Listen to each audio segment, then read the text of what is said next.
So good morning to one and all. AP Assistant Professor notification applying వచ్చేసి last date June 8th and hard copy send చేసే time వచ్చేసి ఒక నిమిషం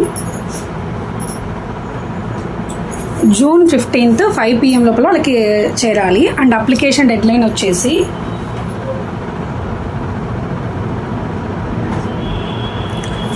June 8th 5 PM.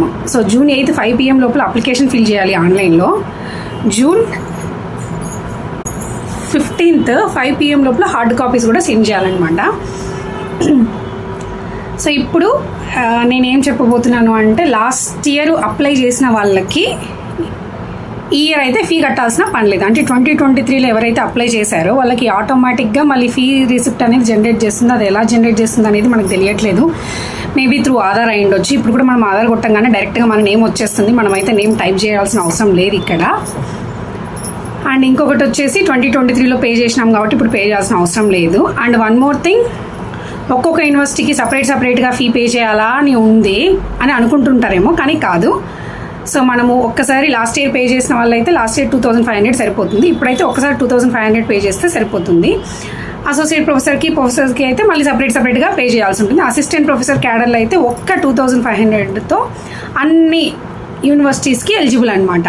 And one more thing, మనం ఎట్లా priority చేసుకోవాలి ఏంటి అనేది అసలు మనం నోట్ చేసుకోవాల్సిన పనే లేదు.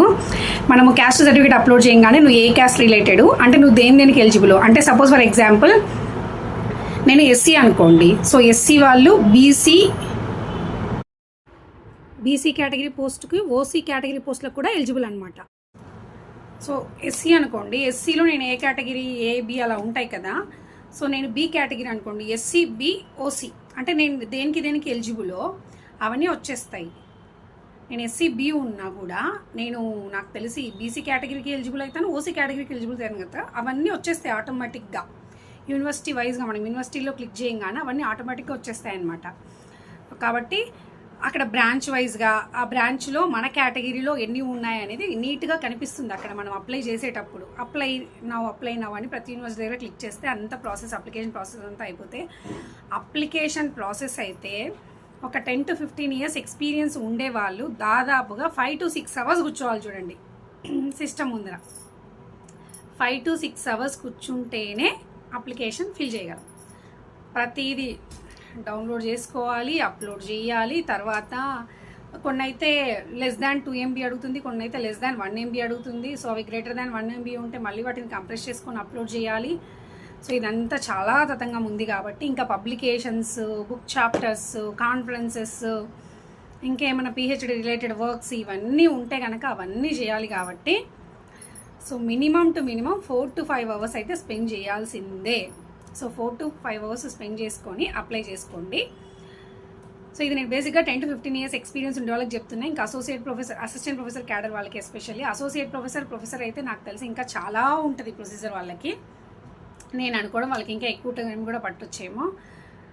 నేనేం చెప్తున్నా అంటే 8th లాస్ట్ డేట్ కాబట్టి 8th చేద్దాంలే అని అనుకోకుండా సో ముందే ఒక 1 week ముందే చేసుకుంటే ఇంకేమన్నా ఉన్నా కూడా ఎడిటింగ్ ఆప్షన్స్ అవి వచ్చినప్పుడు తర్వాత చేసుకుంటే బాగుంటుంది అనేది నా ఉద్దేశము. ఈ మంత్ ఎండింగ్ లోపల మోస్ట్లీ చేసేసుకోండి. అండ్ అందులో వచ్చేసి మనకి బీటెక్ ఓడి అడుగుతున్నారు, ఎంటెక్ ఓడి అడుగుతున్నారు. మార్క్స్ షీట్స్ PDF, అంటే మనకి semester SEM1, SEM2, SEM3, SEM4 and so on ఉంటాయి కదా.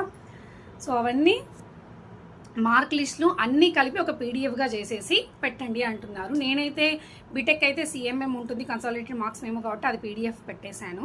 ఎంటెక్ అయితే 4 సెమిస్టర్స్కి 4 వచ్చాయి కాబట్టి దాన్ని 4ని PDFగా కన్వర్ట్ చేసి 4 పేజెస్ని అప్లోడ్ చేసుకోవచ్చు అనమాట. సో కన్సాలిడేటెడ్ మార్క్స్ మెమోస్ కావాలి, తర్వాత బీటెక్ ఓడి కావాలి, ఎంటెక్ ఓడి కావాలి, ఇంకా క్యాస్ట్ సర్టిఫికేట్ కూడా కావాలి. సో ఇప్పటికిప్పుడు క్యాస్ట్ సర్టిఫికేట్ ఇవ్వదు కదా అని అంటే, ఇప్పుడు క్యాస్ట్ అయితే ఎప్పటికీ మారదు కదండి. మనం పుట్టినప్పటి నుంచి ఏది ఉంటుందో పెద్ద అయ్యే వరకు అదే ఉంటుంది. కాబట్టి ఇప్పుడు మీ దగ్గర ఆల్రెడీ టెంపరీ క్యాస్ట్ సర్టిఫికేట్ ఉన్నా కూడా అప్లోడ్ చేసేసి, నేను అంటే ఇది కన్ఫర్మ్గా కాదు నాకు తెలీదు, ఉన్నది ఏదో ఒకటి అంటే something is better than nothing అన్నట్టుగా ఆల్రెడీ మీరు చాలాసార్లు చేసి ఉంటారు కాబట్టి అది అప్లోడ్ చేసేసి తర్వాత కొత్తది అప్లై చేసుకోండి. మీరు రిటర్న్ టెస్ట్ అయిపోయి క్వాలిఫై అయ్యే లోపల కొత్తది తెచ్చుకుంటే ఇది అటాచ్ చేసేసి దానికి అది పెడితే సరిపోతుంది. ఇప్పుడు మనము లేని క్యాస్ట్ని అంటే మనము ఓసీ వాళ్ళు బీసీ చూపించినా, బీసీ వాళ్ళు ఎస్సీ ఎస్టీ చూపించినా తప్పవుతుంది, కానీ బీసీ వాళ్ళు బీసీ వాళ్ళుగానే చూపించుకోవడం అదేం రాంగ్ కాదు కదా.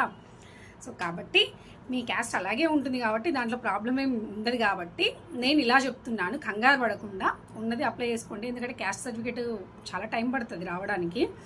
ఇప్పుడు అప్లై చేసుకున్నా మినిమం 2 వీక్స్ పడుతుంది కాబట్టి, పైగా ఇంకా సమ్మర్ హాలిడేస్ కాబట్టి వెకేషన్కి వెళ్ళి ఉండొచ్చు, ఏమైనా జరిగి ఉండొచ్చు.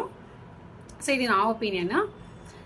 ఇంకా ఇంతే. మీకు ఇంకా ఏమైనా డౌట్స్ ఉంటే కనుక నాకు ఈ కమెంట్ సెక్షన్లో అడగండి తప్పకుండా.